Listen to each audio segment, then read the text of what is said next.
Good evening, everyone. Welcome to the penultimate FPL BlackBox of the 24-25 season. My name is Az, and I am joined by Mr. Andy Green Arrow himself, North. Let's go with that. How you doing, Andy? I will take that, considering most of the season it's been nothing but reds. No, I'll take that. How's it going, my man? 8 green arrows in a row, is it? It is 8 green arrows in a row, which I think equals the amount of green arrows I've had for the whole season. So I will very much take it. What's been your secret? Just tapping into the positive variance. Right. It's what I wasn't doing for most of the Yeah, season. helps. And then 8 weeks ago, I just said, you know what? I just need to start getting really lucky. And it happened. I don't know why I wasn't doing it for the rest of the season. You ought to do it, mate. Honestly, it works. Works a treat. Nah, it's too mainstream for me. You know me. I like to be contrarian. Go against the luck. try and have a good season without it. Is that all? So you reckon that is all? That's all it is. Then it's just the luck's changed you. There's a hell of a lot of luck, yeah. I mean, the wild card was a thing. So the wild card, the players I picked on wild card have lasted a long time and done very well. So I went with double City defence, where obviously a lot of people played around with Haaland, KDB, players like that. So double City defence did me well. I picked triple Villa. I picked triple Crystal Palace. They've all done very well for me. So it could have gone either way. I also free hitted and got over 100 points in free hit as well, which was the only week that City didn't keep a clean sheet. So it's a what? Clean sheet. A what? A clean sheet. So There we it's go. Beautiful. I know. Back to normal. So it's genuinely, it is just all the luck that I wasn't having throughout most of the season. I now seem to be getting now. So there's no magic formula. It just seems to have worked. A good wild card, though, right? I think you got to give yourself a bit of credit, a bit of kudos, pat on the back. I'm not very good at giving myself kudos, but yeah, I think if you look back and think, now knowing all the results and all the players that have got points, who would you have picked on wildcard? I think I probably got 11, 12 of them right. So the only ones that were bad were the Arsenal lads, really. And everybody went for those, obviously, like Saka and double defence. But then because they've been so bad, I've been playing like Martinez and players like that. So obviously that's gone quite well. Yeah. But like I said, it just happens. But I will very much take it. I mean, I was on stream with Nacho, 4 weeks ago? And I think 5 weeks ago, I was still 900k. So we were saying 300k was a good target. And I'm now hoping to get top 100k again. So we'll see what happens. It just shows, doesn't it? You get to this stage of the season, you get it right. I mean, my wild card was decent, but I made a couple of just wrong moves off the back of it. I think getting Saliba in was a bad move for me, doubling up on the Arsenal defence. That's not your worst move. But no, we know what the worst move is, don't we? Eze out for a -4 last week. Oh, that really hurts. It hurts because I really backed him as well. I went with the triple Palace attack, and there was that week when I played Eze over Sarr when everyone was playing Sarr, and I really thought he was getting back to his best. But I honestly thought he would be wrapped up a bit more given this cup final. So he was the one where I thought Mateta's gone anyway. So between Eze or Sarr, I actually think Eze is going to be the one that gets wrapped up a bit, and he hasn't. He's played his first 90 minutes in about 2 months or something. It's typical. I've got the feeling he's going to play after the FA Cup final as well. Yeah, I feel like he's going to get minutes there. I feel like a lot of the Crystal Palace boys are going to be dodgy, with Sarr and Mateta in particular, but Eze looks like he could be okay. I mean, we're saying this, there could be injuries, could be knocks and things like that, but yeah, no, he's been, I mean, he finished the season incredibly well last year as well, didn't he? Him and Elise and Mateta absolutely killed it. So yeah, he seems to like the last 3 or 4 weeks of the season. It's typical FPL, isn't it? I mean, knowing when to, like, Mbumo looked like essential. I'm going to use the word. He looked essential 2 weeks ago, and he's had 2 assists in 2 games. And these are games where we thought against Manchester United, against Ipswich, you would have been a brave manager, I think, to have gone without him. And in the end, I wasn't brave, and could have left Eze, for example, had a good differential, but ripped the team apart to get Mbumo, and it didn't pay off. So same with Vissa this week. I called it, didn't I? I said on the stream, it was like, this is the classic one. He's the most transferred in player. They're cursed this season, those transferred in ones. Mbumo does this, though. He'll go quiet for a bit and people will start to question him. Yep. And then he'll bang an 18-pointer out of nowhere and everybody will go, God, he's essential. He did that when we were in London, didn't he? He did. That was the weekend that he scored like 18 odd points again. Against Brighton. He'll do this. He's a season keeper, isn't he? He's not you bring him in for a couple of weeks. You keep him because he's got those big scores in him. Well, Daniel Banks says he should have had 2 pens versus Ipswich. Yeah, he was unlucky not to come away with more. But hi to Daniel, hi to Sri, hi to Leo is good, hi to Tam A Vora, Claire FPL, Simon Turner. Good to see you all in the chat. Yeah, we've got quite a bit to talk about today. Obviously, 2 weeks left. It's time to have a bit of fun. Before we do that, though, a word from our sponsor. And our sponsor this week is, of course, the mighty Manscaped. I actually had a message from someone who watches BlackBox the other day, and he said, "Can I have the code? Can you remind me of the code for Manscaped? Because I'm buying some products." And I was that like, was me, wasn't it? Oh, I wish. Your missus wishes. I wish. So Manscaped, obviously this is the last time we'll be talking about Manscaped for BlackBox this season. I just wanted to give them a massive shout out because they've obviously been brilliant for us. You know, I think it's one stream a month they've sponsored. It's massively helpful in keeping the channel going and all the things we can bring in and the ideas we've got and the tech and everything like that. So thank you very much to Manscaped. And the best thing about them is the products genuinely are the best in the market. I've used that beard trimmer for, I think they sent it to me a couple of years ago now, and it's still going strong. It is the best beard trimmer I've ever used, like by far. I've only ever used one ball trimmer, I will say, so I can't judge the Manscaped ball trimmer versus other ball trimmers. But let me just say, yeah, good man. Yeah. I mean, you look very trim tonight. The beard, right? Everywhere. Sorry. Innuendo. Oh yeah, Trigger Lips doesn't like those. Yeah, no more innuendos. Hard to do a Manscaped advert without innuendo. Exactly. But if you are listening to this and you are interested in Manscaped, they've got a beard and balls bundle, so the beard trimmer and the ball shaver. If you use the code BlackBox on the screen, you get 20% off and free shipping too. So if you've been listening to these streams for the year and you're thinking, right, you know what, it's the summer, need to get myself fresh, downstairs, manscaped.com, BlackBox at the checkout. Is it personalised? Do you get black box written on the side? It should be. We should bring out like a black box themed ball trimmer because it's it's on brand. The colours are like on brand, right? So yeah, it's black box trimmer. I love it. Black box trimmer, perfect. I'll message our guy over there. Please see if that's something we can do. Nice one. Let's take a quick look back at game week 36. I had a decent week for Bruggen in goal. I mean, I had him on the bench boost against Leicester and it was a disaster. I played him this week out of basically desperation. Pity, yeah. Because I didn't think Ray was going to clean. I thought they'd both concede and it was a good performance from Brighton. I didn't see that coming, so I was happy with that. Same with Livramento. I played him because I didn't really have anyone else and he came through the clean sheet as well. Vardiol doing the business. Milenkovic really disappointing at home to Leicester. You expect something in that, but just a 1 point. Saka kept him for the last couple of weeks. Could have sold him instead of Eze.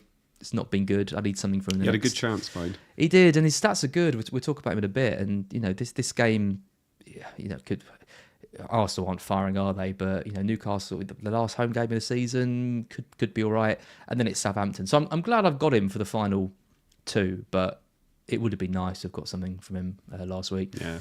Mbumo captain, a little bit disappointed with just the assist, not too bad. Sarr with the assist, but he's not Eze, but it's fine. Look at this. But it's Kevin Schade came in, mate, for his 11 points.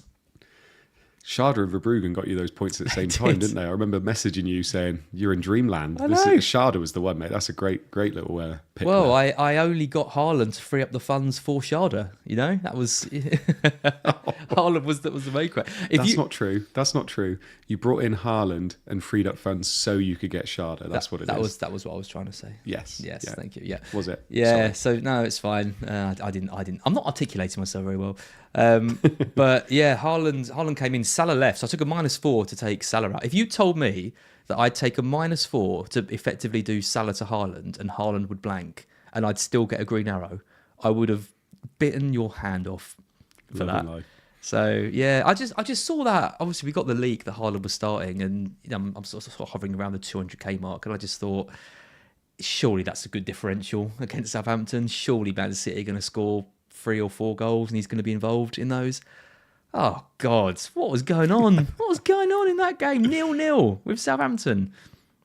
It was written in the stars, though, wasn't it? Because then they obviously got their point to mean they weren't the worst team or joint worst team in Premier League history. And they were all celebrating at the end of the week. Yeah, we did it. Disappointing though. I didn't have the full confidence in him to captain him, and a certain Mark Southerns bought him in and triple captained him and ended up with a red arrow. So honestly, the 2 times I've heard Mark talk about who he was going to triple captain was Trossard the week that he accidentally free hit, and Sharda this week. And he went for Haaland. I know he had it on Sharda all week until the team news came out, and then he bought in Haaland. So yeah, gutted. But yeah, it's a bit disappointing. I mean, he's a problem really, because obviously Salah looks good against Brighton next week, and we're not even totally sure Haaland's going to play against. Yeah, Bournemouth. I mean, there's a lot to be said about Liverpool's preparations for this game, though, isn't there? So whether Salah is the best pick, I don't know. Well, did you hear Slot? He basically said, you'll see the real Liverpool in our last home game against Palace. Yeah. Basically implying we're still partying every night. Basically, yeah. So, yeah. Anyway, so it's Haaland versus Salah for me between now and the end of the season. I'm just hoping I'm on the right side of that. Isak with the 2, and Chris Wood scored, so that was all right with the 8. So, yeah, 65, pretty good, small green. Yeah. Trouble was, it was quite a good score, but then other players started delivering. You know, like Bowen came in, for example. Someone else got some other highly owned players scored as well. There was a few players who, you know, like La Villa clean sheet, and there was just too many points going around, so everyone sort of ended up half decent. And talking of half decent, you had a stormer, 75. Yeah, I very much take 75. My defence recently has absolutely killed it. I know. Unreal. So I had Emi Martinez with 8. I had my double City defence, which is cleaned up for me recently. 6 for Gavardio and 9 for Ruben Diaz, which he's the lower owned of the 2. And obviously, what I really wanted from that game against Southampton was low scoring City affair, so the bonus points could go to these 2. Because I tell you what, though, there's no other defenders. Because O'Reilly's not a defender and Mateus Nunes obviously plays at right back, so there's no other defenders for City. So these guys just mop up all the bonus points. It's absolutely lovely. So, obviously they didn't score. Haaland did KDB. Marmoush obviously didn't play. So all those players that could have hurt me didn't play. The big one for me was about 10 minutes before deadline, I swapped Konsa out and brought Wan-Bissaka in because I really fancied us not to score. When I say us, it's Man United. And Wan-Bissaka just gets forward so much, and it just seemed like a perfect narrative of going back to Old Trafford, getting an assist maybe, and that's exactly what he did. Got the assist for Bowen, got me 12 points. A last-minute move that paid off. Mate, I know. I didn't actually fancy the Aston Villa clean sheet that much, and I didn't really want to have both of them playing in Emi Martinez and Konsa. And Martinez has been pretty good for bonus recently, so I thought I'd play him because I didn't want fancy Raya either. And I played Wan-Bissaka, 12 points. Very, very happy with that. Salah, Rodgers with 6, and Mbeumo with 12 as my captain. Eze was 16, and then Wissa, Mateta, and Isak with 4 between them. Wissa was my transfer in. I was really close to getting Wood. I was really close, but didn't stop it. But Trigger lips won't like it. I didn't.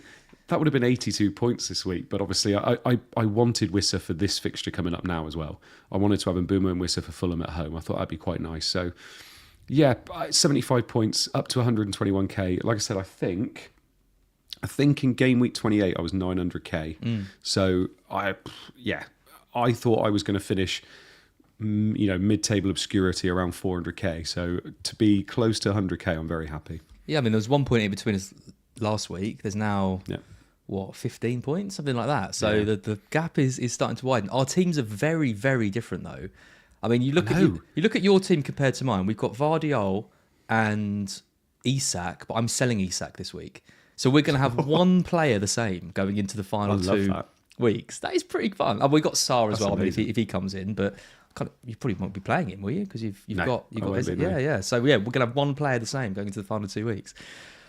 One of us is going to be happy at the end of the season, and one of us will not be happy. We're not both going to get into the top 100k. We're both going to be happy. You think? Okay. Both going to be happy. Okay. Definitely. That's nice.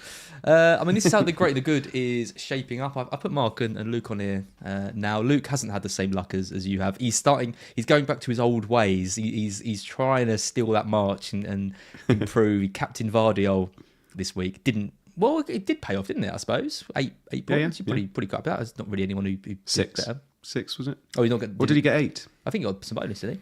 Oh, did he get a couple nice. of bonus? So yeah, not a bad move. Still got a red arrow though, so he won't be chubby that. 51 points. Mark with 55 took a -4. Bought in Haaland, triple captained him.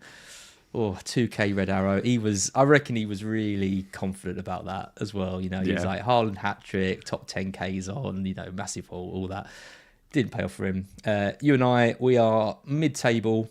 Not neck and neck anymore because there's 15 points in between us, but we are chasing down Joe. 37 points for Joe this week. After a -4 as well. Ouch. And he captained in Bumo, so he got a captain return with 37 points. Yeah. Absolute killer week that is. Only 3 points behind him now. Yeah, and late riser, not living up to his name, just 41 points for him. Went for Vista captain, someone a bit different, but yeah, didn't pay off. So all to play for. I reckon if we can both get into that top 100k and finish, 9th and 10th in this league.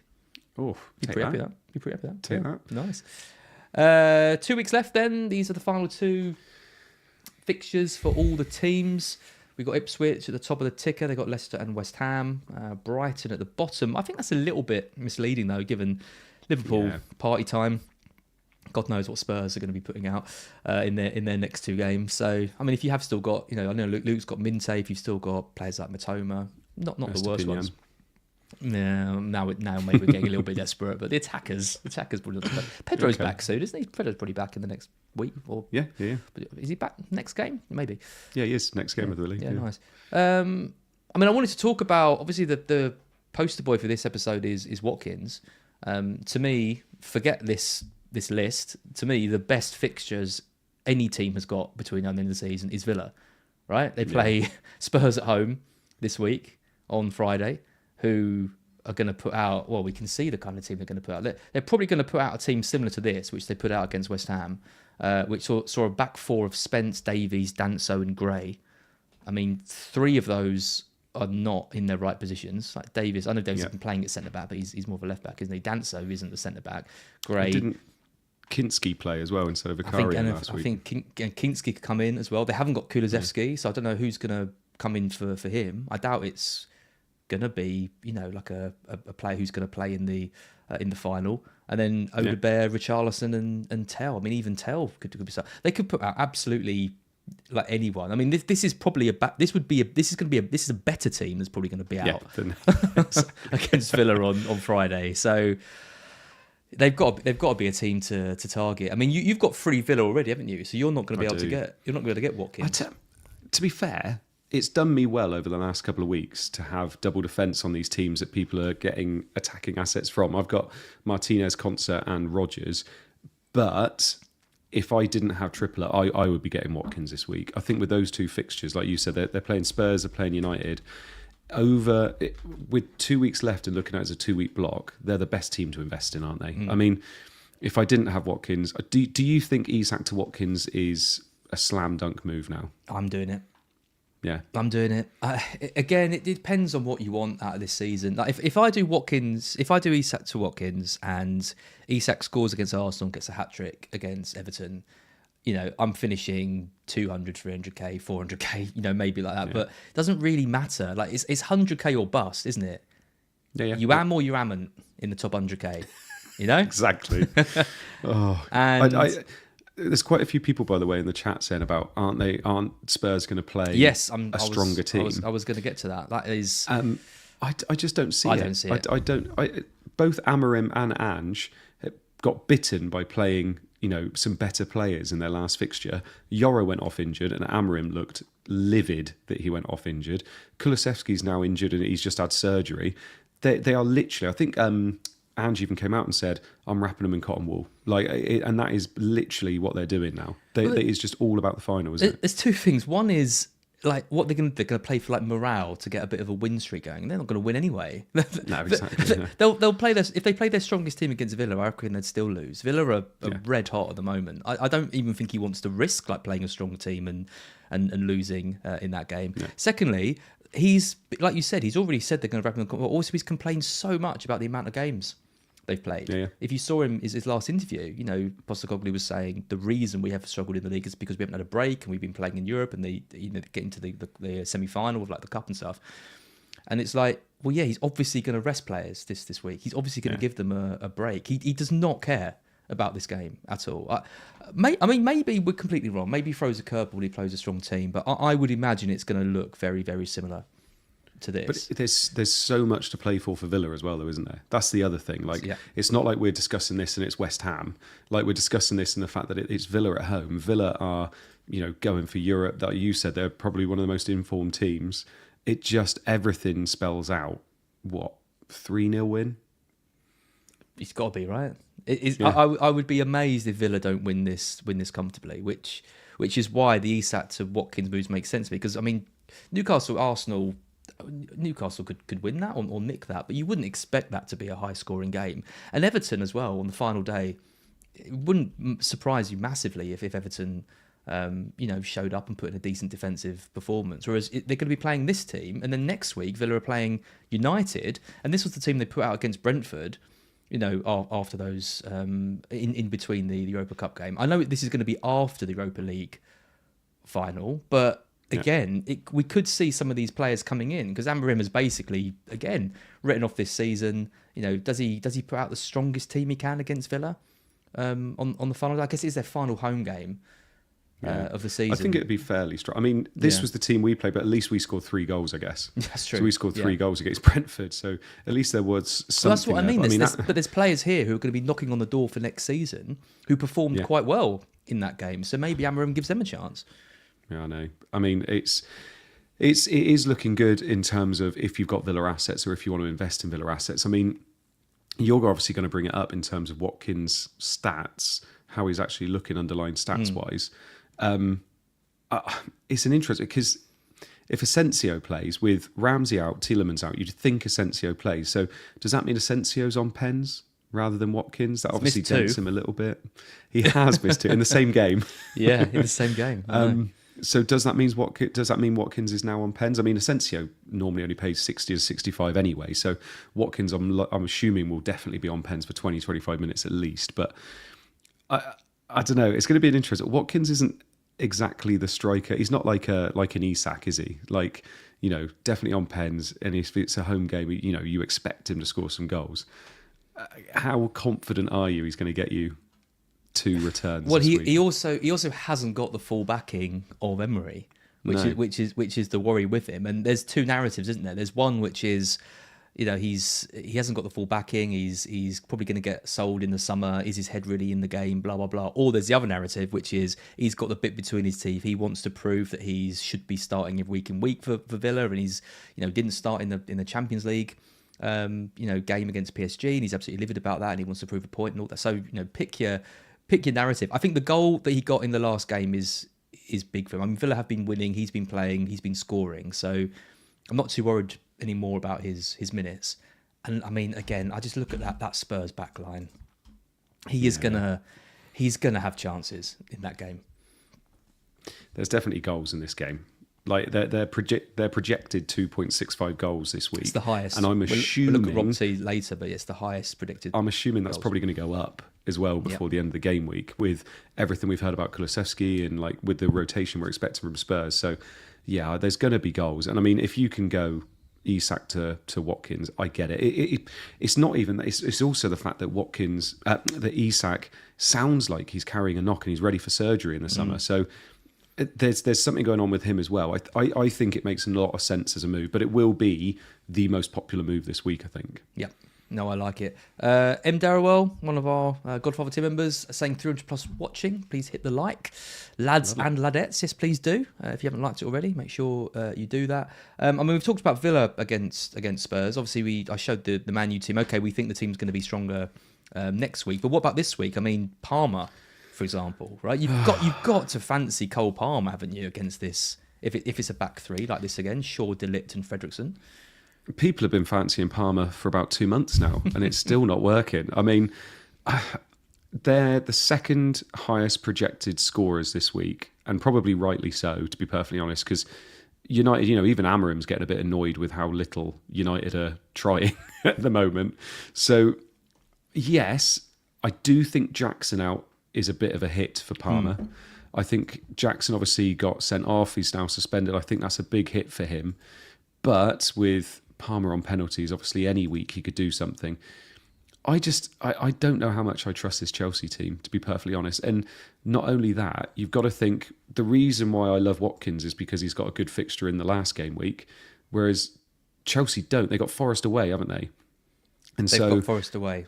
Yeah. So I'm looking at that and thinking, I don't like him in that fixture. I know their defence isn't as good, but I don't like that fixture. Well, Andy, it's a perfect link. Forest, you say Forest defence isn't that good. Well, over the last 6 weeks, they are the worst team statistically, defence. Did you think that was likely with how good Forest have been this season? They are 20th out of 20 teams in terms of XG conceded on penalty per 90. I know in the last month or two they have been in the bottom 5, and they've been getting worse as it's gone on, which is weird because there hasn't been a massive change in their defence. So, yeah, they have been obviously getting worse. I didn't realise they were bottom. When you think we've got 18 Southampton, chances Ipswich, conceded per 90 over the last 6. I mean, the thing is, I suppose that game as well could be fight for Europe, couldn't it? You know, to see out of Forest and Chelsea who get a little bit higher. So I don't know. I personally, because it's one of those ones, I suppose, if you wanted to get Palmer, you'd lose Salah, wouldn't you? Would you lose Salah for Palmer this week? I don't think I'd do it this week. For free, though. That's the thing. And also, if you don't like Palmer for the game against Forest, you could get Saka. So doing that Salah to Palmer this week and then Palmer to Saka the next week. I think the thing is, if I had like a free transfer, I would be prioritising Villa. I'd be getting in Rodgers if I didn't have him. I'd getting in Watkins, taking a punt maybe on the Sensio. Say you're going into this with like two or three. What was I saying? I can't even remember what I was saying. I just saw a comment about me being the king of terrible takes, and it threw me. If you've got 2 or 3 transfers, that's it. 2 or 3 transfers, then Salah to Palmer might be more on the cards. Again, it's just working out what you want from this season. Selling Salah, selling Isak. These are players who haven't really delivered for a while now. They are ridiculously high owned.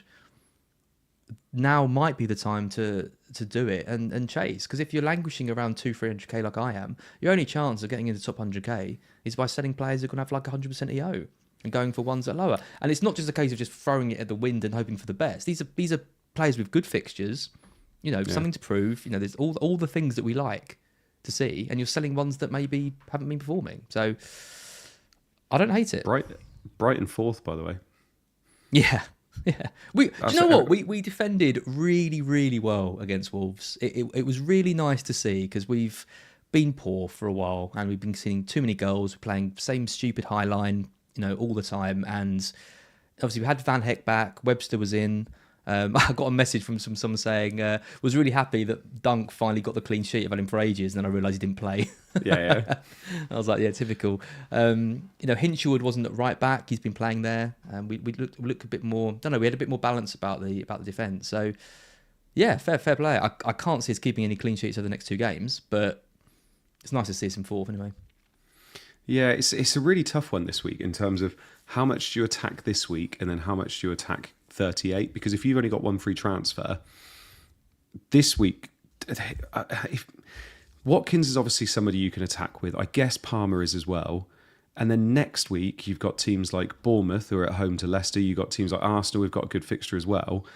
And I'm just wondering which week is the better week to attack, if that makes sense. Like if you kind of can't see yourself out next week, if you wanted to get an Evan Nilsson and a Saka, for instance, or Kluivert back. So it's a tough one in terms of which way you're going to attack. I do think if you can get to Watkins this week, that is the move. Yep. But Palmer is definitely an interesting one for me. I do wonder whether that Salah to Palmer move is the way to go. Palmer captain, says Mojito. I mean, are you captaining Watkins? Yeah. We'll look at captains later, but I genuinely think the best captain options come from either Chelsea, from Palmer, or maybe even Neto. I mean, you've got to be bold to captain Neto, but he's going to be playing up front against that back line, or Watkins, or maybe even Rodgers. I think they're the best options this week. Do you? Yeah, I do quite like Mbumo still, though. I do like Brentford against Fulham. I feel like Fulham are kind of done now. We're getting some stick because we said Brian Mbumo has gone quiet. So Peter Morgan, that's a lot of laugh emojis. I think that's an unnecessary amount of laugh emojis, to be honest. Has he gone quiet? Well, he's got 2 assists in one. Take out the Brighton game. 1, 2, 3, 4. Did we say he's gone quiet, by the way? Well, he has gone quiet. I think 2 assists in 5 games, apart from the anomaly of the Brighton game. I'd say that's pretty quiet for him. I think if we go back, I said he tends to go quiet at points and then hits big. No, you said he's finished. Did because no, I don't think he is he? I think he does tend to do it though. He every season he tends to have a little stretch of not doing much, and people say, "Oh no, we can get rid of him," and then he goes big again, and people then start calling him essential. He's one of those players, but then. Players are like that all over the place, aren't they? Lukaku used to be called that all the time, didn't he? But I don't know. I think if you're having to do more than one laughing emoji, it does come across a little bit aggressive. So maybe just tone it down a bit, maybe. We don't like to be laughed at like that. No. Not unless it's family members. You make Andy cry again. Yeah. Daniel Banks says Bardu's Barco is getting back in team. You wait, next season. 37 weeks, and I'm still getting stick about Valentin Barco. Good. Typical. Anyone else on the defence? I mean, the other options for captaincy, there's a few people mentioning the romantic picks, as I'm calling this week. I said we were going to talk about the romantic picks earlier. You were wondering what photos I had of us, like walking down the beach hand in hand. No, I know what photos you've got. That's the problem. You do. Yeah. I'm talking about Vardy. Look at that, nice little Dragonite Gravatar, very nice. Adam Clark, McNeil, Vardy and McNeil. I mean, Southampton have been better, right? I'm going to say this now. I love the McNeil shout. Yeah. I genuinely, I love McNeil anyway. I've always been a bit of a McNeil fanboy. I really like that shout. I think McNeil could be he's back in the team, back creating. He can, I mean, he doesn't often, but he has gone big once this season. He got his brace, didn't he? So I actually quite like that move. I think that's quite a nice little one. But if we look at the attack, Everton are 18th over the last 6 and Leicester are 17th over the last 6. So the attacking data does not suggest that they are going to score bags of goals. Leicester hadn't scored for 10 games in a row, but got a couple of goals against Forest. Everton, we know, I was really surprised with that win that they got. I thought, I didn't think they were going to score many goals over the end of the season. I mean, Beto's another one, isn't he? I mean, the romantic pick here is the fact it's the last game at Goodison for the men's team. It was like the women's team are taking it over. A Beto or a McNeil against Southampton, that is ballsy. It is ballsy. I do like it though. I do like it this week. But then we all went in big on Southampton last week, and I mean, I guess they've been celebrating like mad, haven't they, since then? So maybe they're still drunk. So they did get that draw against Man City, but I do not hate the McNeil one. It's the first time they've scored 3 goals since Gameweek 24 when they beat Leicester 4-0. Cool. Everton, Leicester. I mean, I don't even know the last time they scored 2 goals. It was against us, actually. It was against Brighton a few weeks ago. Oh, God. Brighton and Forest. Leicester doing it against Brighton and Forest. Mark and I's team. You don't remember the last time Leicester scored 2 goals? No, I do now. They did it this week, didn't they? No, that's what I mean. I was saying before that. I was saying Everton, we're really communicating well tonight. I was saying Everton got 3 and Leicester got 2, and I couldn't remember the last time which they had done similar. You've got to go right back to 24 for Everton, but then I remember Leicester literally did it in Gameweek 32. Against us. I mean, other than that, they hadn't scored since Game Week 23. At least you hadn't scored since Game Week 23. So yeah, I don't know. I don't think Everton are a great shout. No. I think they'd be. I mean, the stats don't really bear it out, but chance conceded per 90 for Southampton, 17. That's that's in keeping with Ipswich and Leicester and whoever. But I don't know. I think from what I saw against City, I don't think they would have done that under the previous managers, being able to keep City out the way they did.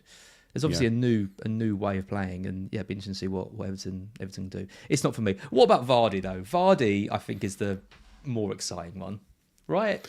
That is the ultimate romance pick.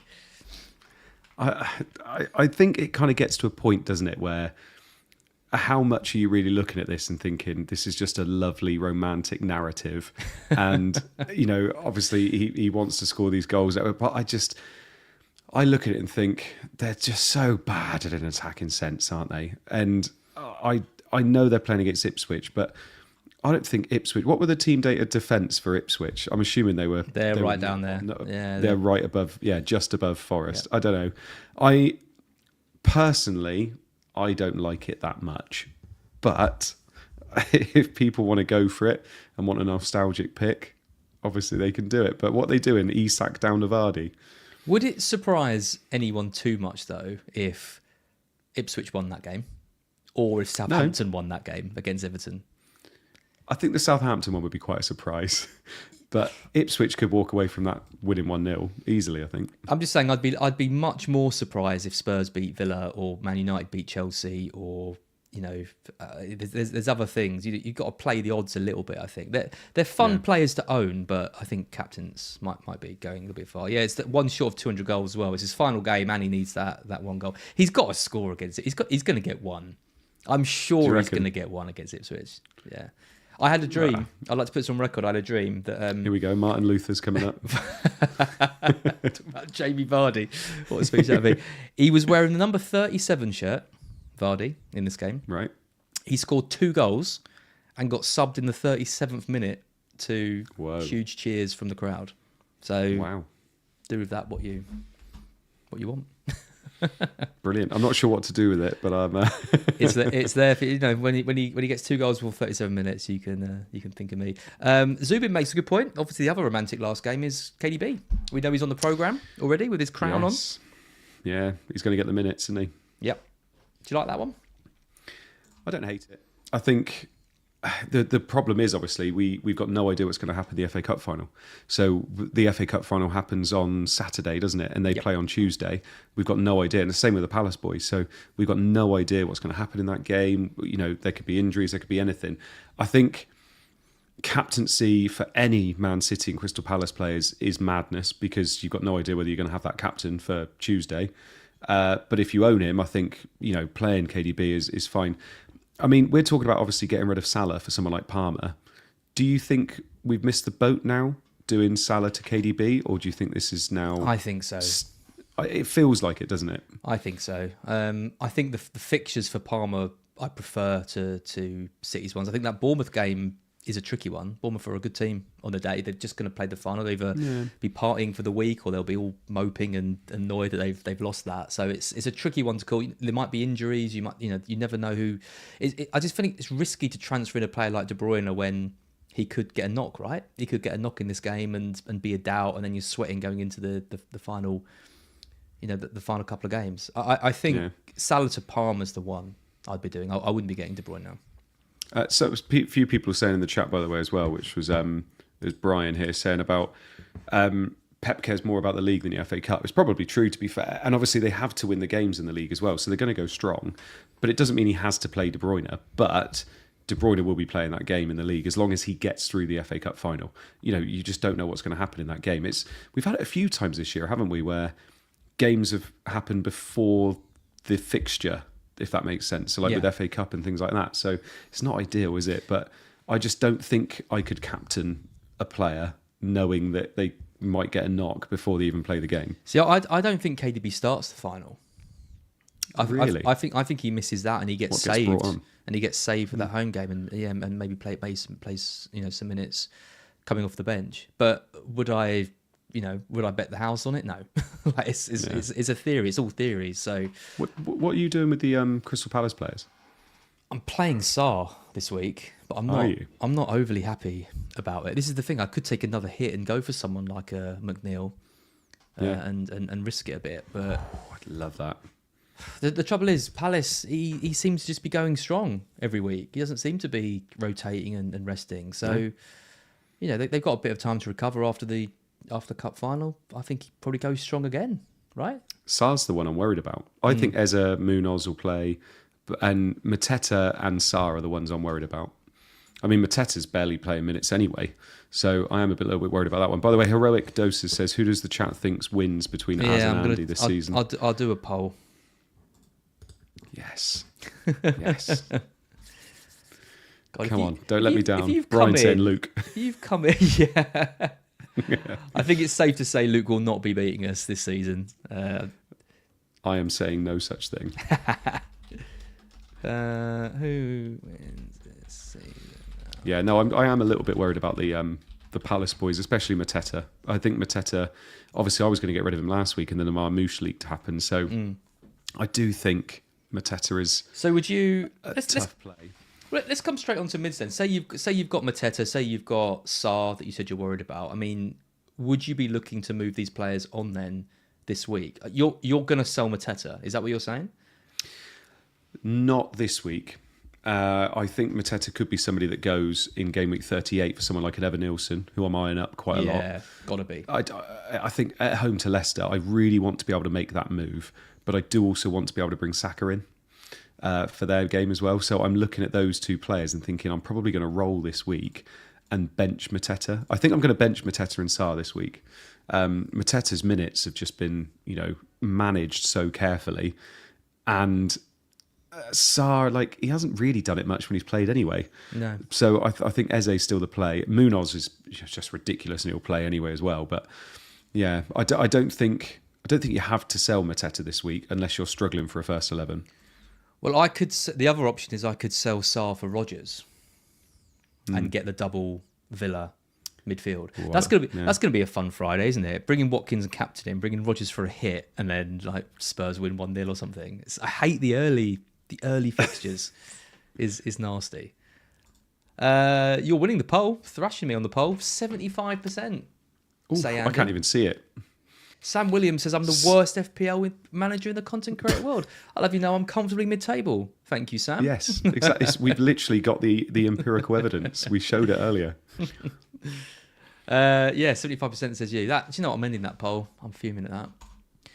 I can't even see the poll, but if someone could screenshot it and send it to me, that'd be lovely. Gone. Just you're dead to me. Oh no, there it is, 70%. Oh, it's actually come up. I can actually get it on the thing. Lovely. Oh, you did drop a little bit. You dropped to 70%. I'll take it. That's sympathy votes. We only had 60. Only out of 400 people watching, only 60 people voted. So it's fine. Belzer says, I like Andy, but watching Gaz Conte's first appearance on the Scoutcast. I'm Team Az. Thank you, Belzer. You're the kind of person that brings the positivity that we need. And Daryl thinks he's gonna overtake me. Was there a super chat earlier, by the way? There was. He would do those at the end. Yeah, cool. I've got that saved. We've skipped defenders, we come over to midfielders. Shout out to Diaz, who is absolutely smashing it at the moment. 4 starts for him in the last 6, 4 goals in that time, playing up front. I think a lot of us went for him on the free hit, but not many of us have got him still, have we, in our teams? What do you reckon about him next season? Do you reckon he could be an option for us? Yeah, it could be. There was talk about him signing a new contract as well, wasn't there? So I feel like he could be. It just depends. I mean, we're seeing them linked with Wirtz as well. I think it doesn't really seem like the kind of position they really need players in. So it'd be interesting to see what happens there, whether that's just flirting, and obviously Leverkusen don't want him going to Bayern, I don't know. But I think he is an option. He's been a really good option most of the season. It's just that most people haven't owned him because we've obviously got Salah and we just haven't really gone there. I think quite a few did at the beginning of the season. I did on free hit, but I think Diaz is somebody definitely to look for next year. Interesting to see Salah dropping all the way down to 12th, by the way.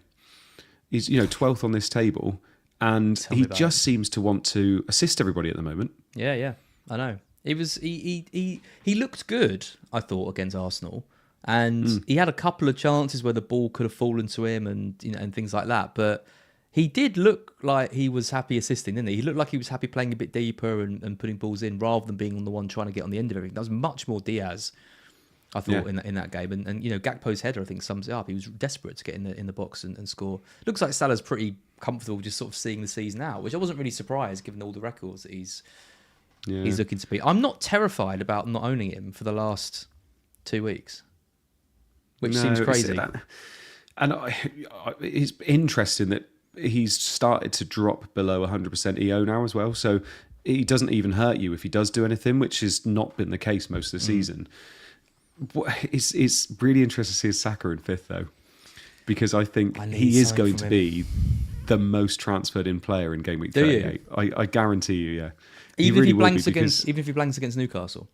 Yeah, it's just a fixture, isn't it? Like, he's still getting the that chance he had against Liverpool. He should have scored that, basically, wasn't it? Everybody moved up, and he was the only one that obviously went forward. Absolutely fuming. I bet you were. He should, and he walked away from it thinking, "Oh, how have I not scored that?" I think for game week 38, you need a route to try and get him, and I think that's where a lot of people are thinking: Salah to Palmer, and then Palmer to Saka. Yeah. That's interesting. So you would use 2 transfers effectively on the same position, like the same spot in your team. Kind of makes sense. Palmer could be captainable against Man United. Saka, lovely fixture in Gameweek 38. I think it does make an awful lot of sense. I mean, you look at his touches in the box, shots per 90, shots in the box. He's killing it for a lot of these metrics that you want to see from your midfielder that's also on penalties. I think Gameweek 38 could be a big Saka week, personally. Salah's obviously dropping down a bit. Yeah, I really don't hate it. Look at that from Sri. Salah's created 82 open play chances this season, the most in Europe. Yeah, so he won't win Ballon d'Or though. Not content with his 28 goals, 18 assists, most in the league, and 82 open play chances. I mean, I was looking at this earlier. I mean, I know we've given him a lot of credit as he deserves, but Jacob Murphy, 14 assists this season. I mean, I never thought I'd see the days of those numbers being put aside, put next to him. He's been absolutely unbelievable, isn't he? 22 attacking returns for Jacob Murphy this season. Yeah, fair play to him. I mean, he's been one of those players. There's always someone every year, isn't there, where you say, where did this come from? And I think Jacob Murphy obviously being there with 14 assists and 8 goals, 22 goal contributions is pretty amazing. Saka, 6-11. Obviously, we just spoke about him then. Who was the other? Cole Palmer. Do you know what? We say this has been a poor season for Palmer. 15 goals, 10 assists still. And he's done nothing for the last 2 months. I know. Like, it's mad how much of a dip he's taken in the last 2 months, really. I think it's really surprising when you look at these stats. You think, okay, he's 7th in the table, but I mean, arguably 6th. I mean, if you look at the starting, like the players who are actually starting, you've got Salah, Saka, and then you've got Palmer. So really, out of the regulars who've played, 1,500 minutes plus, he's 3rd over the season in terms of XG non-penalty per 90, which is crazy when you then look at him over the last 6, and you could even extend it, like you said, over 8 weeks, 9, 10 weeks. When you look at the XG non-penalty per 90 halving down to 0.37, he's 37th out of midfielders over the last 6. Crazy, it's mad, really. And it is. We keep saying this, and obviously we keep trying to attack the fixture each time. And we did it with a free hit. We picked him and he blanked against Everton. He's now got Man United at home. They are projected 2.45 goals. Man United clean sheet is 9%. I mean, surely he does something against United. And I don't think United are going to put up much of a fight against him. It's just what he does, really. I'm not completely in love with it just because I think Palmer's not the player he was 2 months ago. Not that he's regressed or anything. I just don't think he's in the right place at the moment. So that's my main reason for not being in love with it. And we've seen it with the stats here, like you said. The only thing that is good with him is his shots per 90 is still quite high. So it's still 3.56, which is still comfortably, top 6, top 7 players. So that's not too bad. But I do worry that it's not a slam dunk pick like it usually is. Yeah, 0.37 XGI, non-penalty 90. That's not great, is it? I mean, he's still in the top 10 for shots per 90, 3.56. Yeah. That's, I think, 4th to Mason Mount. Rashford is obviously injured, and then Saka is. I mean, Saka's having a lot of shots. He's having the most shots out of all midfielders over the last 6. You've got to think points are coming at some point. But like you said, no goals, no assists, and that miss against Liverpool does put up a bit this week. But he's on pens. He is on pens. So you could literally just get 2 pens against United and it's justified. So they just can't seem to score. I mean, where are they in the attacking data, Arsenal? They're second. They're second over the last 6. Okay, so they're not scoring goals and we're worried about them. But when you look at the underlying data, they're creating enough chances. It's just that classic thing that everyone's talking about, isn't it? They just haven't got someone there clinically enough to put them away. Yeah, basically. Are we talking about Arsenal now or Chelsea? Sorry, this is Arsenal. Yeah, I mean, same with Chelsea as well. To be fair, that's what I was. Yeah, exactly. Yeah. I mean, they're going to be putting Neto up front again. I like Neto, but he's not a goal scorer. No. So, yeah, both of those will be potentially looking. I mean, Chelsea will probably stick with Jackson, don't they? But I think they'll probably still be looking for potentially a new striker next season because then Nkunku hasn't worked out, and they don't have any backup. This is the problem when Jackson gets injured. They don't seem to have anything else going for them. Forwards, Richarlison's in his right place now. Thank you for everyone who pointed that out, that he was in the midfielders last week. He's no longer. And he's top of the forwards, 1.18. No one is going for Richarlison. I refuse to believe, You know, you might watch these streams every week. You might love the tables. You might love the stats. I don't believe you're going to go for Richarlison. But if you do, fair enough. You mentioned Evan Nilsson. He's showing up very well on this over the last 6. 0.6 overall. He's someone that I really, really want on the final day. But I don't think I'm going to be able to get him. Ooh, I like that. I know. So like Mateta to Evan Nilsson, I think. I mean, would you do it this week? I don't think so. No. I mean, they're playing against a City team. Away to City's like one of the worst fixtures you could probably put him in for, isn't it? And it's not like he's on pens either. So, no, I don't think I'd do it this week. So what if you had like a crap bench option this week and you knew you wanted Evan Nilsson for the final week and you didn't want Mateta? No, I'd wait. You'd wait? I'd definitely wait. Yeah, because you're basically bringing him in early for a really bad fixture, a really bad away fixture. I'd rather have that extra week's worth of information, and remembering as well that in that final week, you know, everybody all kicks off at the same time, could get a few leaks and things like that. I think keeping that transfer for the next week is the way to go. I wouldn't get him in this week, no. Yeah, okay. No, I don't think I debated last week. I was waiting obviously for that team news, but I was debating going for Evan Nilsson and getting him in place, you know, early. But yeah, in the end, I don't really know how I've ended up with Haaland. It was never the plan. I love it. It's never really the plan. I mean, Haaland's season has been a funny one, hasn't he? I mean, over the season, you know, next year I'm put up a 90 of 0.72. His accuracy is the highest in the league, I think, at 65%. Oh no, of course, it's just below Chris Wood, 65%. The conversion hasn't been there though. That's the main difference between them. Wood's conversion of 31.7 is the highest we've ever seen from a player scoring, you know, 20 goals. Haaland's is 20%, which isn't even in the top 10. He's getting chances though; they're just not falling for him. But I mean, he's still got 21 goals. Yeah, this season. 21 goals, but he scored 7 in the first 3 games. It's been a weird, which is pretty crazy. It's been a weird season for him and a weird season for Man City. I mean, what do you think of Haaland for the final 2? Am I onto something there, or? I'm really quite happy that so many people went for him. Good. I really am. Good.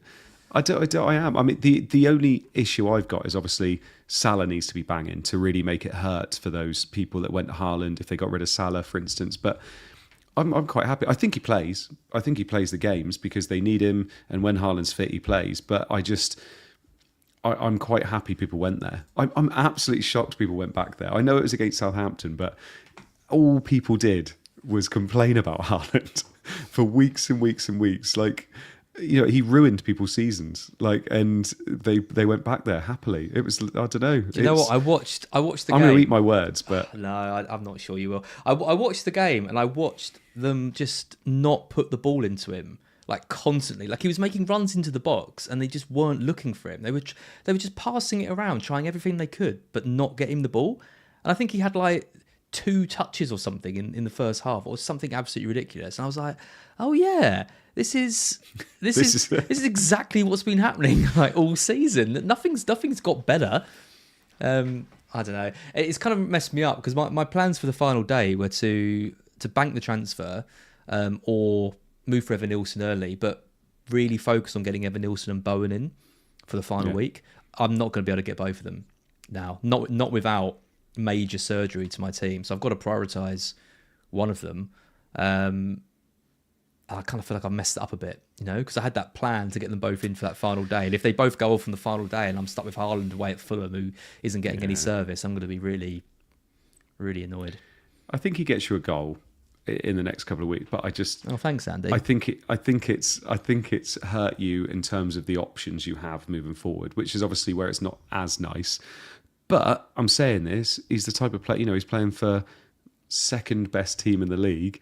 And I say that, sorry, Arsenal fans. Yeah, I was going to say, Delhi won't be happy with that. Yeah. No, I know. But he can easily get you a hat-trick any game. So he's not the worst option to own, obviously. But yeah, I think getting him means you can't get Evan Nilsson in the final game. Is that what you said? Well, I can do Wood to Evan Nilsson, but now that I've used those transfers, I can't do that and get Bowen. Whereas I could have done if I hadn't got Haaland, because I would have had the money to have got Bowen. So I can get Bowen and Evan Nilsson for a hit. I mean, I might take a hit. I've taken 2 consecutive hits. I might take another one this week and get in a McNeil or a Rodgers. Take another hit going into 38. They are Moorish. Now you've said that, can you put that poll back up, please? Is that right? Now they know you're taking an 8-point hit. Yeah. Dave Wilshire's got faith. He says Haaland hat-trick in second game. And then his a hat-trick in the second to last game. Back-to-back hat-tricks, That's how it works. That would be nice. Bad Panda says, what price next season for Haaland? What do you reckon? I think him and Salah might both be 14. That is interesting. I don't agree. Do you not? Surely Salah's got to go above 13. I don't think Haaland's going to be 14 again. He was 15 this year, wasn't he? No, he was 14. Oh no, he was. He was 15. But he's not delivered like a 15 or a 14 million player. I think he goes down to 13. He's been injured. I think he goes down to 13, maybe 13.5. Maybe 13.5. I think you price him the same as Salah, and I think you've got to both have 28 million to have both of them. No one's picking Salah at 14 million next season. Why? He is not going to do this again. I've said this every year. I've said this every year. He's not going to have another 35 goal involvement season again, Salah. Surely not. What's changing next year? Well, the stats just don't. Eventually, surely you get bitten by the stats. Like, is Wood going to have another 20 goal season next year? Salah's not Chris Wood. Stop this now. I don't know. He's going to get 200 points again. I think that's pretty. But I mean, that's pretty certain. You're not looking at it. You're not looking at it from a what are they going to get over the season, are you? You're looking at it as over a 3-4 week stretch, spells. Whatever it is. Exactly. And I think Haaland's going to get a drop, and rightly so. I think 15 was maybe too much, but I think 14's still fine. And I think Salah's got to match him personally. If Salah comes in at 40 how can million, you have Salah less? If Salah comes in at 14 million next season, you reckon? And they had a decent-ish run, you'd start with him. You reckon? Oh, 100%. Why wouldn't you? Because I think you'd go Diaz, or you'd go one of the other options. No, you wouldn't. Charles, stop it. There is no way you start with Diaz instead of Salah if they have a decent run at the beginning of the season. I would be very, very surprised if I had paid 14 million for Salah, regardless of the fixtures they had next season. Oh, then be ready to be surprised. Okay. I genuinely. What did we do this season? Most of us started with Jota, didn't we? And obviously Salah got 2 goals in the first. Yeah, exactly. So did I. But I don't think Salah's going to do it again. Not to this level. I mean, but that's not what you're thinking. You've got to think over 3-4 games to start the season. And if Salah has a good run. To be fair, if they've got I don't know, like 2 of the 3 promoted teams and Burnley, Sheffield United, and Man United. Burnley, Sheffield United, and Man United. Okay, then maybe. There you go. But I don't know, it would be if they're priced at 14 million, for example, and say Liverpool have like an average start to the season, Man City have a good one. You're not going to be able to have both Haaland and Salah. That's definitely not going to happen. So remember as well, how on earth do you get to Salah if he does start the season incredibly well again? You've then got to try and get back to him. Like, you're better off just starting with him. I just think Salah's hit his ceiling this season. This is the worst we're going to see Haaland in the Premier League. So if they're both 14 million over a prolonged period, I'm picking Haaland out of the 2. So a KDB-less City will make Haaland better. Well, he got 3. He got back-to-back hat-tricks he got, didn't he, at the start of the season? That was without KDB. Yeah, that was him peaking. Rodri back. Don't forget Rodri back. That was him peaking. Okay, so you're Team Salah at 14 million. I'm Team Haaland. Oh, 100%. Okay. 100%. Always back the midfielder. I'm going Diaz. Diaz and Jota again. Woo! Worked out so well. Everyone hates that in the chat. They all agree with you. Everyone's saying about Salah. Yeah, fair enough. I'm probably wrong. Salah versus Chris Wood, the great debate. Did we think we'd be having that discussion at the start of the season? No, we did not. Even now, to be honest. Mystical Goose covering his Salah with Nkunku. Oh, God. There was... next week, we are probably going to be streaming on the Saturday, so the night before obviously the final game of the season. I do really want to have a look back at some of these bandwagons and calls that we all made at the start of the season, because, yeah, Jota over Salah obviously didn't work out. I was really confident in that as well. That didn't play out. Nkunku, I didn't go there, luckily. Did you start with Nkunku? No. No, my first team was actually pretty good. I had quite a few players. I had like Rodgers, Anthony Robinson. Yep. I had quite a few players that did all right. But Rodgers, Slanky. I started the season with Slanky and owned him. I did as well. I owned him till like game week 28. Christ. That didn't go well. Pedro Porro. I mean, what happened to him? He was in so many teams, wasn't he, at the start of the season? He's not had. He started the season all right. I think he scored, didn't he, in game week 1? Porro? I don't even remember now. Yeah, I think he scored in game week 1 and then did nothing for literally the rest of the season. And of course, everyone mentions Barco. Come on, Barco was a 4 million defender that we all put on our bench. Don't give me all this. Terrible. All this. Oh God, I'm never going to recover from that. But yeah, next week we will do a bit of a look back at some of these players. I'm looking at my game week 1 team. I think it was all right. You know, sometimes in other seasons you look back at game week 1, you think, what the actual hell was I thinking? Like with some of these players. I mean, Murphy was the perfect example. Loads of people stuck with Murphy. He barely played for like 5 or 6 weeks, and then was like, "Oh, why did I start with him?" Now look at him, 14 assists, 4 player. Predictions. Let's take a look at some of these. Okay, so we've got 2 weeks left.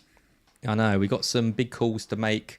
I think predictions have never really been so important because it's actually kind of, when it's 1 week you might not be bringing a player in, but when there's only 2 weeks left, we might be. Chelsea United, 2-0 Chelsea. We've both gone for. Yep. Salah to Palmer. Exactly. It's just whether you expect Palmer to actually do the goals, do the points, which he hasn't done reliably for quite a while now. So, yeah, I'm pretty confident Chelsea winning that game and probably keeping a clean sheet as well. But how much do I trust Chelsea to pull through when I expect them to do something is another thing entirely. No Sancho either because he can't play against the parent club. So who else have you got? If you're not going for Palmer, you're going for Neto. We think he's going to play Enzo up front. You've got Enzo. He's been pretty good. Could lately. be playing in the 10. Yeah. Punt on like Meadowake. George, yeah, God. I think it'd be, but I think Enzo's not a bad shout personally. He's been a funny player, isn't he? Because he had a spell where he looked like he was going to be, for 5 million, he was going to be the one, and then he really let people down. But yeah, it's a goal and assist in his last 3 for him. In fact, it's a goal and 2 assists for him if you go back even to the last 4. Don't hate it. Would you be using a transfer on Enzo though? That's it. Yeah, I don't think it's worth a transfer personally. Yep. Everton Southampton final game at Goodison. Again, we've both gone for a 2-0 Everton in this. Gotta fancy McNeil and Beto. Then I know. I'm gonna put a bet on McNeil. I've got to now. I've got to get something good happen if he gets something. He could get 1 point, or he could be the highest scoring player this week. Yeah, there's no in between with him. I reckon it's it's like 3 assists and like max bonus, or 55th minute sub and Southampton win 1-0, something like that. Villa Spurs. We've gone very similar with these predictions. Both gone for 3-0. I know. Yeah, I mean, that is the banker this week. That is you bet your house that Aston Villa win that game. I cannot see any way Spurs score, let alone win. No. Just can't see it. Yeah. Just can't see it. West Ham Forest, one we have gone differently on. I'm back in Forest here with a 2-1. Keep it interesting for the final day. You've gone for a 2-1 West Ham. Big win for Potter against your lot. Yeah, it was. I mean, we could all see it coming, couldn't we? But I just think Forest away from home, I think West Ham are in a little bit of a good spot at the moment, actually. And I think they're quite buoyed by the fact they've gone above United after beating them. So I think, I fancy it, actually. I think Bowen could do some damage. Forest are bottom for defence. So I think 2-1. It's not a bad shout. Obviously, you knew that before coming on this stream. Yeah. Of course. Did your research? Yeah, very good. Very good. Palace Wolves. This is, so you've been saying all stream, you're worried about Palace this week. You think Eze's going to start, though? Surely if he starts, they got more of a chance. I don't know in what position I look at this game and know that Palace are going to be in the right mindset. Because they're either going to lose the game and be like, oh, God damn it, we've lost the game. That was our biggest game of the last however many years. Or they win the game and they'll be absolutely shattered. So I don't know what position I'm looking at and thinking, yeah, Palace are going to be up for this game, basically. Yeah. So I'm looking at it and thinking, Wolves, I like Wolves. Cunha disappointed last week, but I think Wolves have got a good structure in there, and I think they could do something against Palace here. So I've gone for it and gone 2-1. I'll tell you what, Cunha is definitely going on my wall this season, because not only has he got me points every time I brought him in, but I nearly got him in instead of Wood, and I didn't. And actually, it's when you don't bring in a player and they blank, that makes you even more. Like, the affinity's grown even more now, because I'm like, yeah, you knew that I didn't own you, Cunha, so you didn't get any points. Thanks, mate.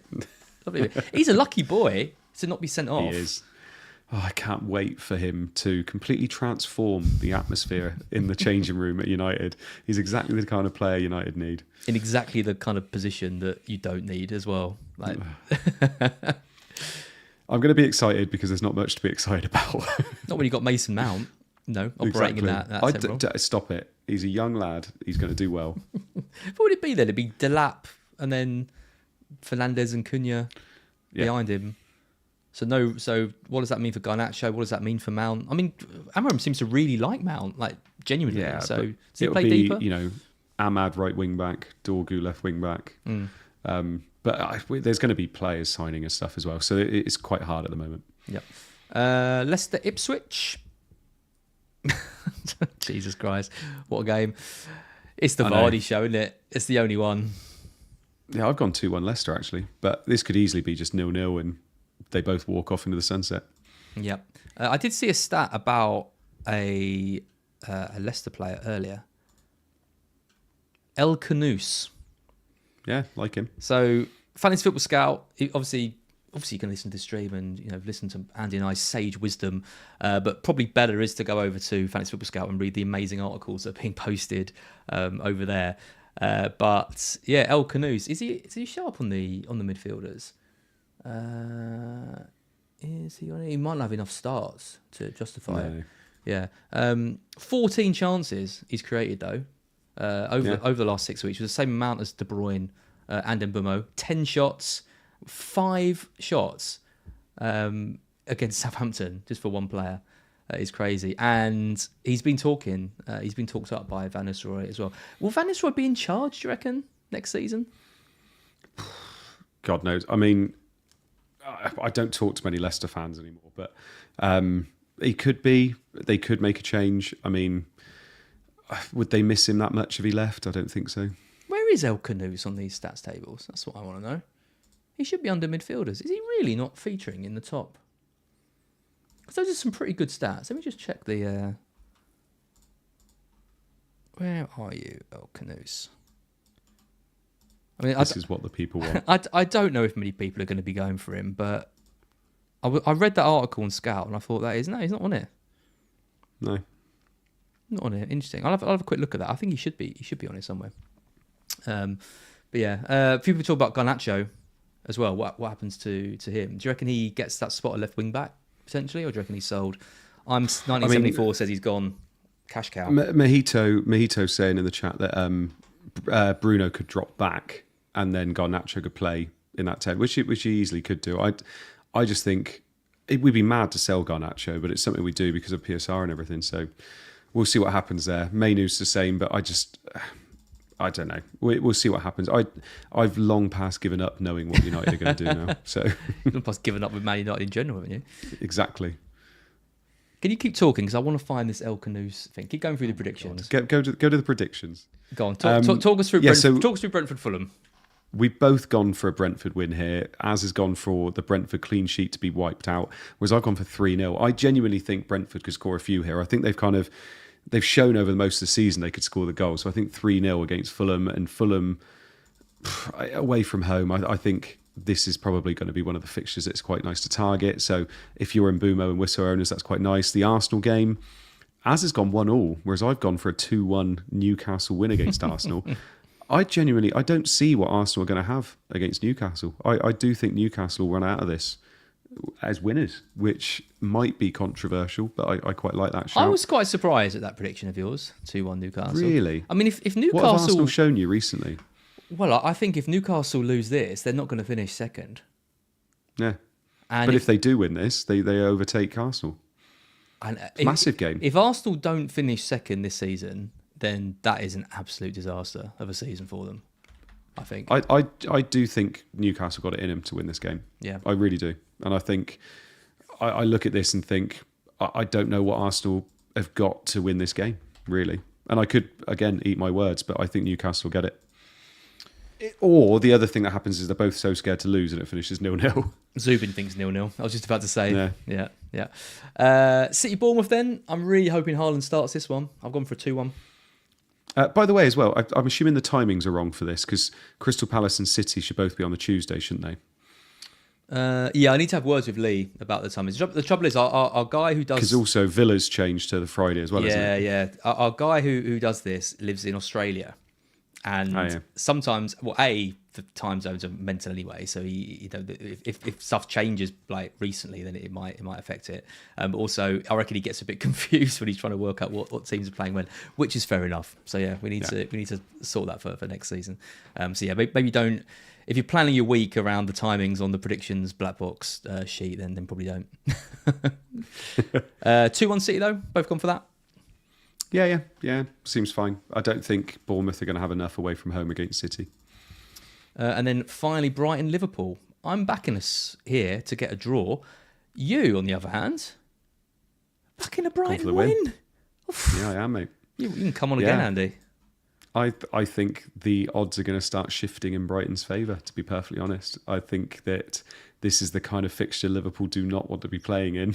Penultimate game of the season. Liverpool already won the league. Brighton fancy it, and Liverpool, half of them are literally on the beach at the moment. So yeah, I fancy Brighton win. Yep, good man. My dad will be happy with that as well. If you want to get involved in the predictions, you can. Well, I would suggest next season. You're probably not going to win it with just 2 weeks to go.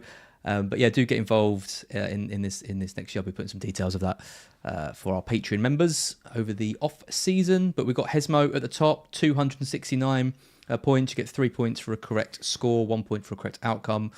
So yeah, fair play to him. He's had a great season, 357 games predicted. But look at that, Hotline right on his tail, 264 points, and Paul Go on, Johnny. As well on 263. So we have a lovely trophy for the winner of this. So yeah, be interested to see which of the three get it. I've hit my 50% correct outcome. If I finish the season on that, like I have done for the last 4 years, then I'll be over the moon. So nice. I've got to do this properly next year. Yeah. I couldn't log in for about 9 weeks, but I'll do this every week next year. Your own fault, not the fault of our amazing website. No, didn't say that. Good. Captain this week. This is an interesting one. I've taken these are the top predicted players in terms of points on review. So Salah, Saka, Haaland, Palmer, Watkins, Mbumo. It doesn't mention the mighty McNeil, doesn't mention the mighty Vardy as well. They're like we said, they're the two romantic options. But yeah, you're not going to have Watkins. Nope. What are you thinking? What are you going to do? Probably Mbumo. Really? Interesting. Yeah, I fancy Brentford. Despite calling him inconsistent repeatedly throughout the stream and saying he's tailed off. He's quiet. He's gone quiet. No, I think I'll most probably go for Mbumo, unless I do Salah to Palmer, but I don't think I will. I really want to be able to get Evan Nilsson and Saka for free next week, so I'm most likely going to roll, and I think I keep it on Mbumo. Yeah, I'm going to go for Watkins. Yeah, fair. I think I'd be very tempted by Palmer if I had him this week. Like I said, if you look at that Man United team they put out, their defence is going to be so weak. This time it's Chelsea's weaker than Spurs. Chelsea's final home game. Well, I think it's close, isn't it? I think Spurs is worse personally. Okay. Yeah. That's not me as United fan. I just think the Spurs defence. Do you think there's a lot in it between Palmer and Watkins though? Because I mean, you can make a case for both of them. You can also talk about the negatives of both of them, right? Yeah, true. I think Watkins is clearer Palmer for me. Even though Palmer's on pens and playing in midfield, I think Watkins is clear. If you look at the last six, so we talked about Palmer's underlying stats not being great, particularly when we compare to his season average. Watkins isn't great either over the last six. He's got 3 goals and assists, which is good, but he's actually non-penalty penalty is identical to Palmer's 0.37. Yeah, I prefer Watkins for this week. But I don't think there's going to be many with Palmer and Watkins. So I think you either own one or the other, and then you captain that. Yep. Rob T, we mentioned this earlier, but 2.65 expected goals for Villa. That is the highest of all teams on show. Next is Chelsea. So there you go. That's your Palmer, 2.45. Everton, I think it's about the only time they'll feature in the top four, because Man City are third with 2.2, but not much in it between those two. Elsewhere, there's some games where I think it's tougher to call. Brighton-Liverpool looks like a high-scoring game, though. I've gone for the 2-2. There's basically 2 goals predicted for both of those teams. Southampton 0.78, and look at that, Man United 0.93, second lowest predicted goals for Manchester United. People keep laughing every week. It's like, this is who we are now. Absolutely shocking. Brentford, you mentioned Mbumo, 1.9 for them versus Fulham with 1.28. It's an interesting end to the season for Brentford and Brighton. If we can get a point against Liverpool and Brentford slip up against Fulham, we could sneak into Europe. So we'll be definitely hoping that happens. Let's take a look at your team then for game week 37. Talk us through it. Yeah, so I got Martinez in goal, who's obviously playing Spurs. I got Gvardiol and Ruben Diaz, both at home to Bournemouth, and Wan-Bissaka at home to Forest. I'll talk about Wan-Bissaka in a minute, but then I've got Salah, Rodgers, and Mbumo captain, and Eze, and I've got Wissa, Mateta, and Isak. I think I'm going to bench Mateta and play Konsa and play 4-4-2, which I didn't think I'd be playing in 37. I don't expect Mateta to play. So and even if he does play, he might get the last 20 minutes. I just don't expect it. He's been managed massively anyway, and I don't really fancy keeping Mateta in my team all the way till the Tuesday, and then I find out Nketiah's playing. So I think I'm going to bench Mateta. I could play Sarr, but again, I'm not even sure Sarr plays. So I think I'm better off playing Konsa. It's whether Wan-Bissaka plays, basically. Konsa should be in this team. Double, defence against Spurs, I think is fine. Can't get Watkins. I don't want to do Salah to Palmer unless I find out a bit closer to the time that Liverpool are literally just playing absolute reserves because they're all gone. So, I think I'm probably going to end up playing 4-4-2, roll the free transfer, and then be able to attack that last game week in game week 38. I would be extremely happy with a grey arrow this week. That's what I want. I don't want to have a massive red. I just want to try and have a grey arrow. And I think I'm about 10 points off of 100k. And then if I can try and attack those 10 points in game week 38 by getting Evan Nielsen in and Saka in, I'll take that. That I will take that to the bank and ride off into the sunset. You are so close to the top 10k. Top 100k, not top 10k. Let's not go. No, not top 10k. Yeah, I think your team looks good this week. I think the only issue you've got is that I wouldn't be. Well, I mean, Mbumo's a fine captain. He's got the penalties and everything like that. But I think there are better captaincy options this week that you won't own. That's the one thing. But he could do well. I've captained the last 2 weeks, so it's pretty predictable that he's gonna score. And Palmer was 4% EO last week. So what's he going to get up to with captaincy this week? Like, he's not going to hurt me 4%? Massively. Yeah, so he's not going to hurt me massively, whereas Watkins could. But I don't know. We'll see. I've ridden it recently, and hopefully it carries on. Yep.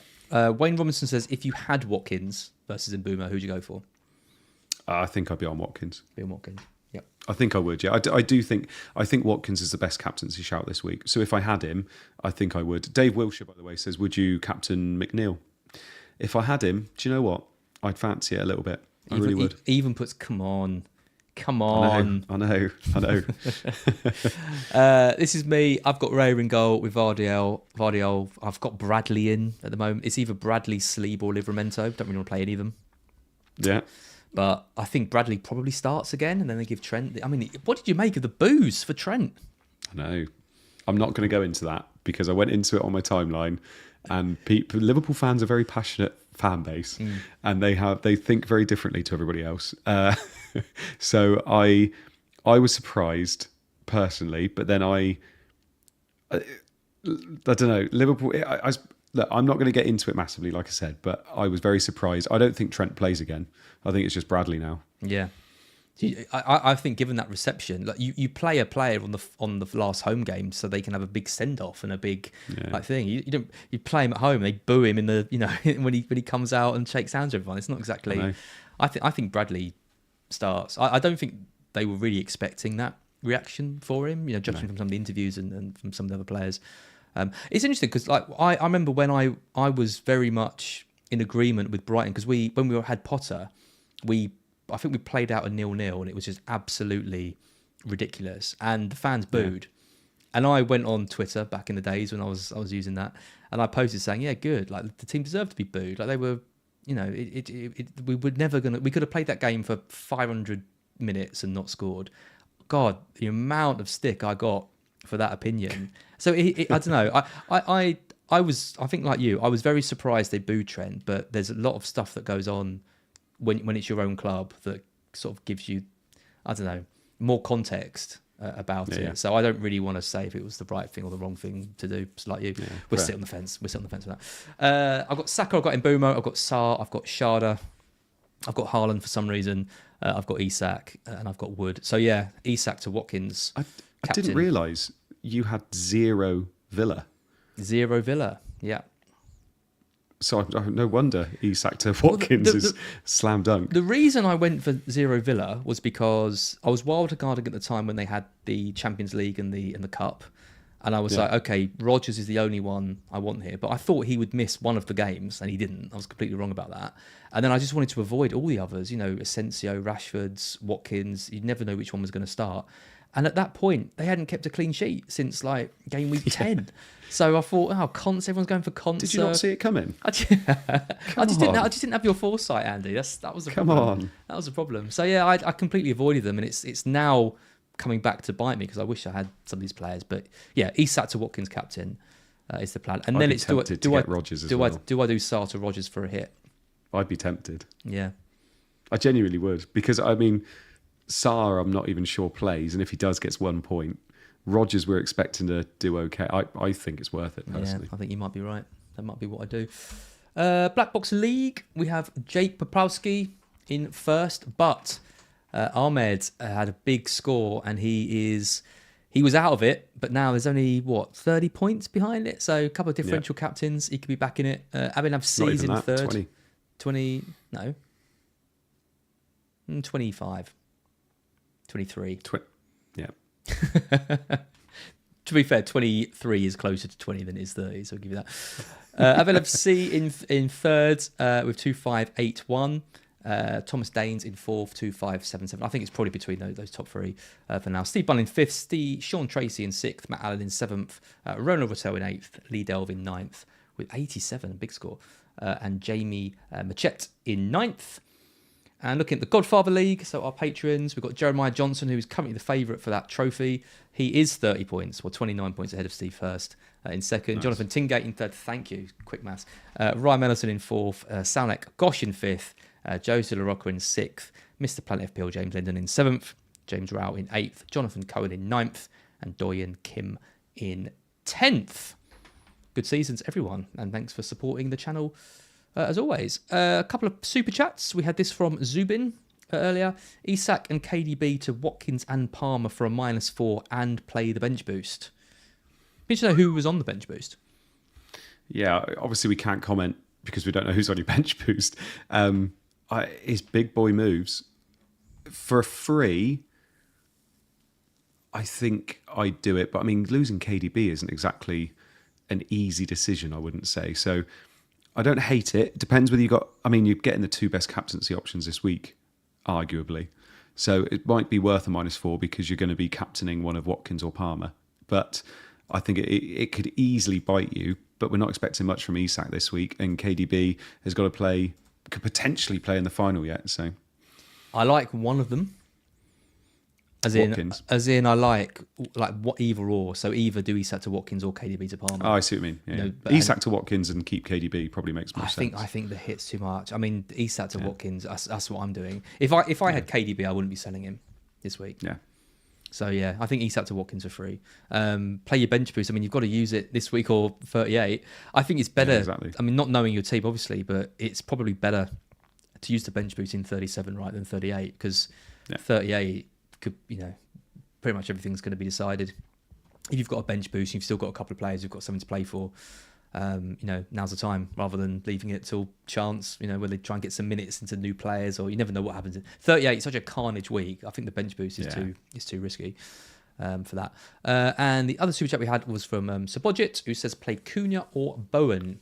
So Cunha's got who's Wolves got? They've got Crystal Palace away. Yeah, that's not too bad. Or Bowen. I am so angry I didn't get Bowen. Weeks ago. I think that's tough, by the way. Unreal. Picking between those two. Cunha's on pens. Bowen's definitely not on pens. I think I'd probably back Bowen over Cunha. Yeah, I think Bowen's undroppable at the moment in FPL teams. He's just relentless. Everything just goes through him. Cunha's obviously an amazing player. He's been the highlight of my season, but lately he obviously got the big score for us on the free hit, but he cut a very frustrated figure in that Brighton game. Yeah, I think I'd back the home fixture.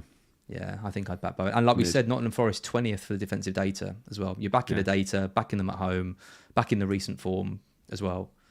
Yeah, I think Bowen. And Nick says Paqueta didn't start the last game. Bowen might be on pens. So yeah, and FPL economist Bowen gave you 36 points in the last 4 weeks. I wish I'd got him. Mark got him, and I think that's been one of the main reasons he's propelled himself up to top 100k.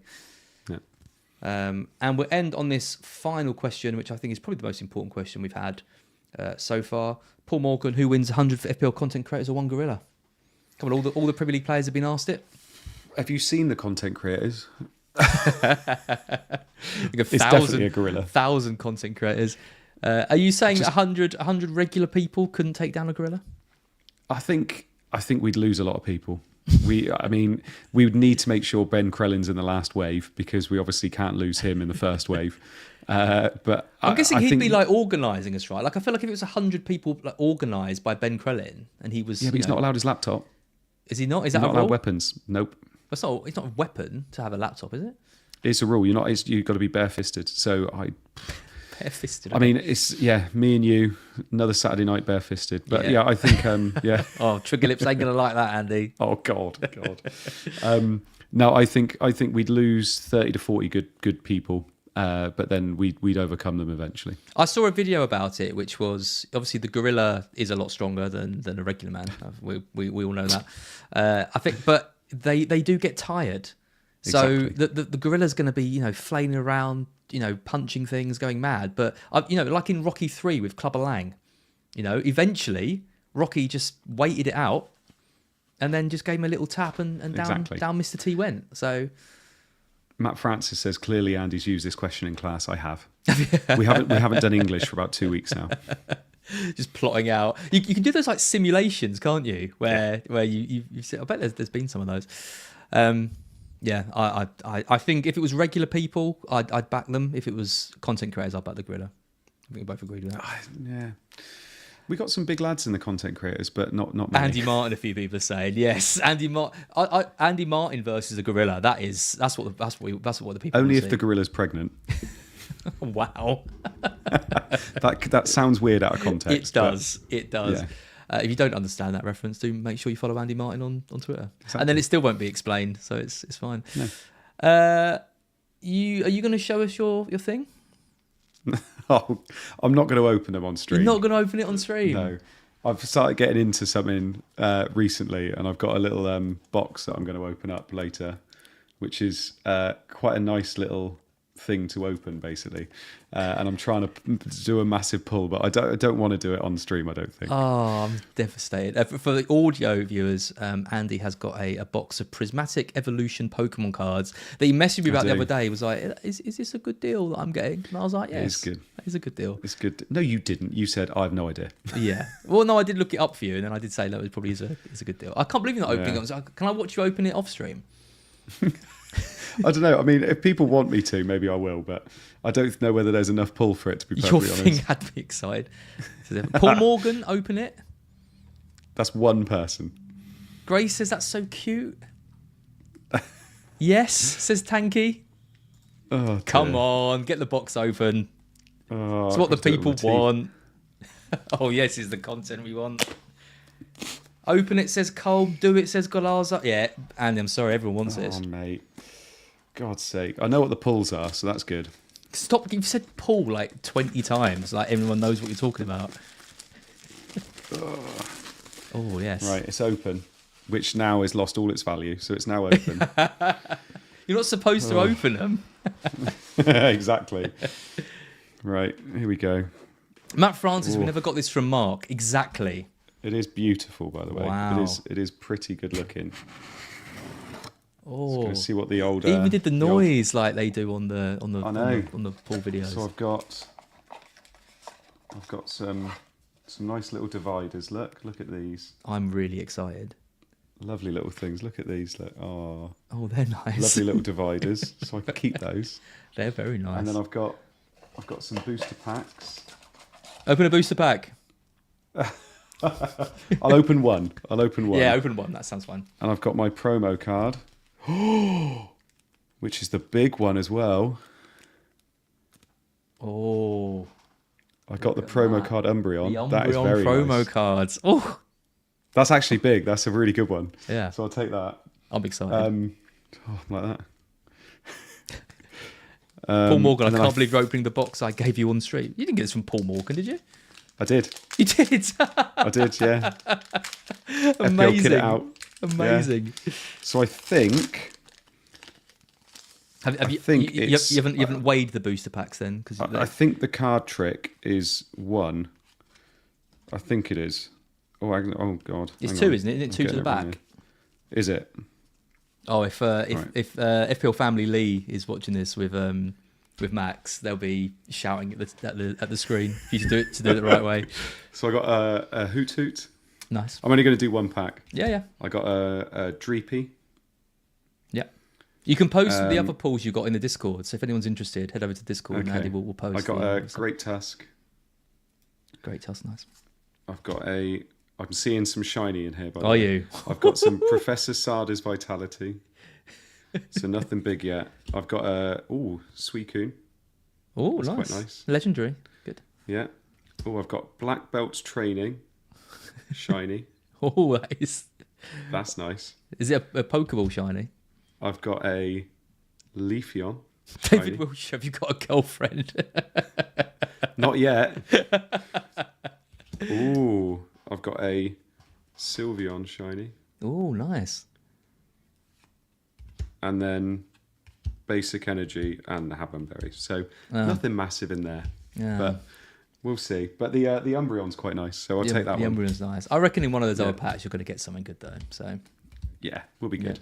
FPL Guardian cheers, says, guys. "What's up with all these new generations shiny chocolate?" Well, that's what I'm collect. I collect the old, the vintage stuff. Yelena is very supportive actually of that addiction. So she's in the chat. She says this is all very wholesome. Very nice end to the stream. I got 3 more packs, so we'll see how that goes. Yeah. You've got to let me know what you get in those. Reddit Returns says, "What have I stumbled upon here? Just good content. Just good content." And Blastoise. Lovely stuff. Well, thank you, Andy. That was excellent. As Matt Francis says, don't forget to vote for BlackBox and the FPL Awards whenever they arrive, because this is the kind of content that wins us those awards.